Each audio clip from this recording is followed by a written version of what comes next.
The early 20th century was a time of immense change, and few people embraced it with the adventurous spirit of Gertrude Kirk Cornelison.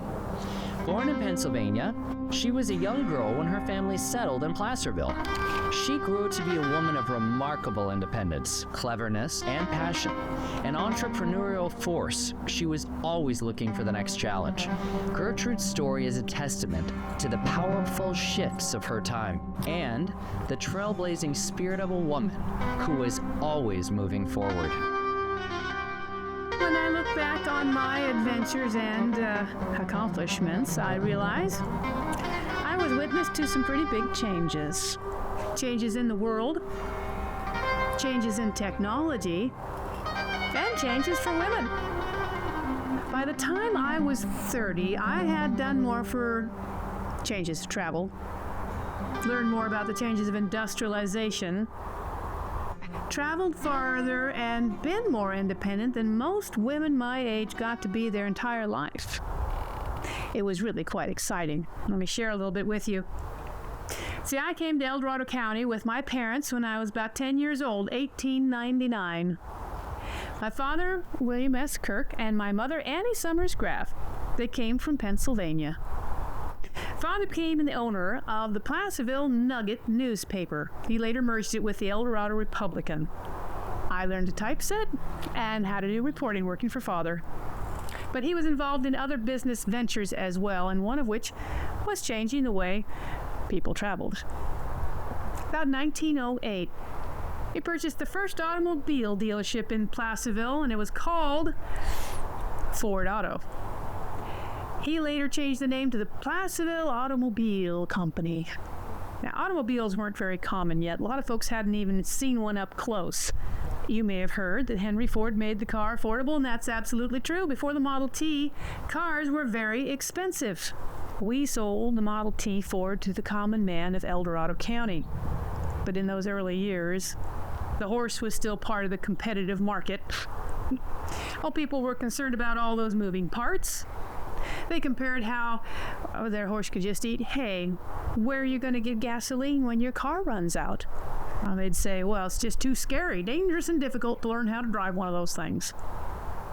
My father and I did our best to stay their fears, you could say. We made a pretty good sales team. He would show them the car and all its attributes, and I not only would demonstrate how to operate the vehicle, I taught the buyer how to drive. Sometimes folks would come in, they'd have a horse. They'd want to trade up to a car. And here I was, this young lady in my early 20s, teaching folks twice my age all about this new technology. And those were fast-changing times, and I loved it. 1911, California made it legal for women to vote in local elections. I registered to vote January 3rd, 1912, and I'm proud to say I'm the first woman to cast a vote in El Dorado County. Father and I were still operating the Ford dealership at that time, and there were still plenty of folks who just couldn't see the car replacing the horse. There was an argument going around that the car just couldn't go where the horse could. So he came up with a pretty good publicity stunt. That pretty white courthouse down there on Main Street was brand new in 1912. We got permission, set the date, and when a crowd had gathered and the newspaper reporters were there, I got behind the wheel of one of our T's and I drove it right up the steps to the courthouse. That was fun. And it created quite a splash, too. Father took the picture from the paper, hung it on the wall of the dealership. All he had to do was just point to that picture to seal a deal.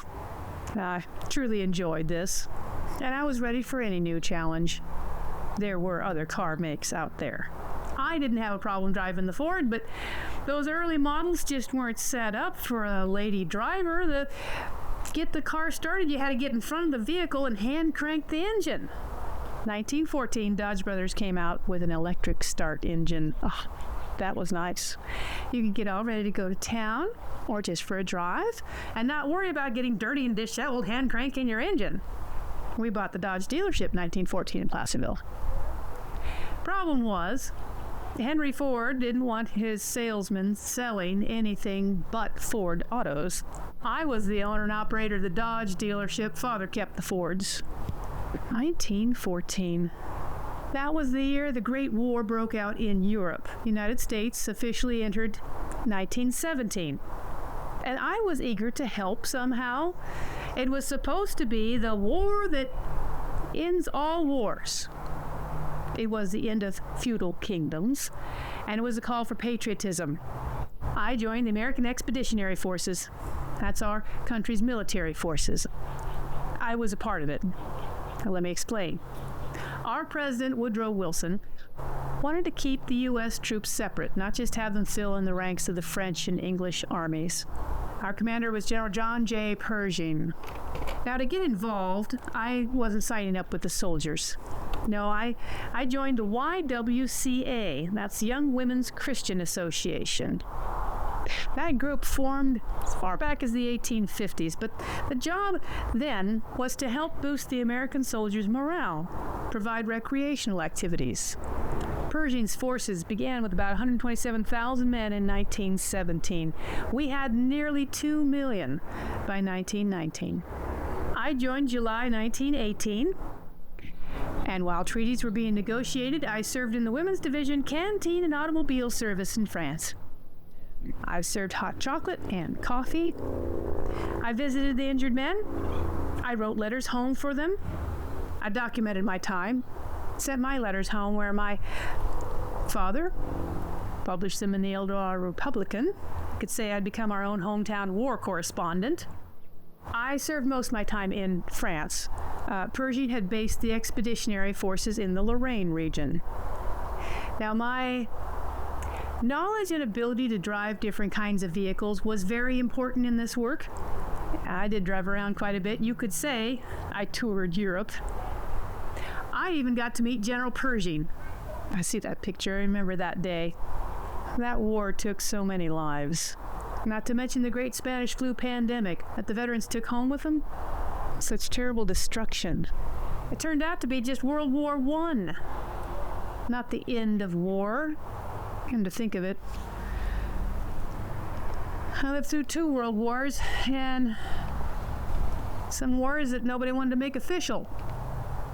By the time I got back to the States, I was nearly 30. I was on the East Coast, like a lot of veterans returning after this whirlwind war. It was difficult to come back down to normal.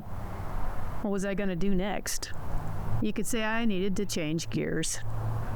Our Army was organizing a patriotic military parade. July of 1919, there's this young officer by the name of Dwight Eisenhower, took 300 men, 81 military vehicles, and headed west out of Washington, D.C. on the new Lincoln Highway, driving across country. Sounded like an adventure. And I still had a dealership in Placerville, so what did I do? I went to Detroit, went to the Dodge factory, bought a brand new touring car, and headed west with it about 2 months after Eisenhower's parade. A friend of mine from the YWCA, Mrs. George Pavey, came with me. My letters home were more published correspondence and great promotion for my car sales. I drove 3,340 miles across 9 states without any difficulty. It was a fitting finale to the AEF experience. Everywhere we went, there were veterans who recognized us and thanked us for all we had done for them in the canteen service. I'm grateful that my parents taught me to be independent. Because if I hadn't been independent, I would have never gone to Europe. And if I'd never gone to Europe, I would have never met Gertrude Cornelison. We met in Paris. He had joined the AEF in 1917, out of Kentucky. And like me, he'd left behind a business to join the war. I remember he had these kind brown eyes, and he must have appreciated my independent and adventurous nature, because we kept track of each other. And he came all the way out from Florida to marry me here in Placerville in 1921. Father, as a wedding present, gave us a Ford, not a Dodge, a Ford.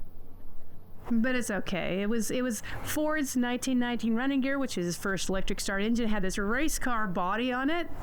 We drove that all the way back to Florida on our honeymoon trip. Richard and I shared a love of independence when it came to the automobile. See, he'd been involved in real estate before the war, but after we were married, he joined a new kind of service called the California Highway Patrol. The idea was to promote road safety. We lived in Lake County and Martinez. We always considered Placerville to be our real home where family lived. Our daughter Gloria was born in 1923. And while I'm as proud as anything to say I was a homemaker, I did operate an insurance agency when we lived near Clear Lake. Gloria got to go to high school here in Placerville. We encouraged her to have that same independent streak. She may have exceeded my expectations a few times. She even followed in my footsteps when World War II came along. She left her second year of college to work for the government, teaching factory workers at an important aircraft plant in Mississippi. She came back to Placerville, settled down, went on to have my 2 grandchildren. Now, I lived a good life, and when Richard passed away, I came back to live full-time in Placerville. I was a member of the Order of the Eastern Star and the American Legion Auxiliary, and I loved spending time with my friends at the Shakespeare Club.